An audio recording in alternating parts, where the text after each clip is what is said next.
இது நடையா ஒரு நாடகம் அன்றும் இப்பதான் வரையாடா சித்தப்பு நீங்க எப்ப வந்தீங்க? டேய் இங்கதான் இருக்கியாடா? டேய் நேத்து என்னமோ ஜெகதீஷனை பத்தி பேசிட்டு இருந்தா, நேத்து என்னடா ஆச்சு? ஏன் என்னாச்சு, என்ன சொன்னான்? நேத்து என்னத்த நீ தான் சொல்லணும், அவன் எதுவும் சொல்ல, ஏதோ பேசிக்கிட்டே இருக்கான் அவன். நேற்றுக்கு ஹோட்டலுக்கு போக சொன்னான்டா, சாப்பாடு வாங்கிட்டு வர சொன்னான். 50 ரூபா கொடுத்தான். 50 ரூபா ஒரு சாப்பாடு 50 ரூபா. அங்க போயிட்டு வெள்ளை சாப்பாடு தாண்டா இருக்கு அப்படின்னு நான் சொன்னேன்.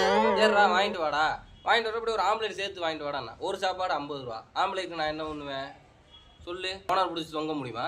நான் தான் முட்டை உட்காந்து வைக்கிறேன். நான் எனக்கு முட்டை போட முடியுமா? என்ன போட முடியாது. இதுதான் நடந்தது. என்ன சொல்லு, நீயே சொல்றான். ஆளை பார்த்தா டம்மி பீஸா இருக்க, பயங்கரமான ஆளா இருக்கேடா. 50 ரூபா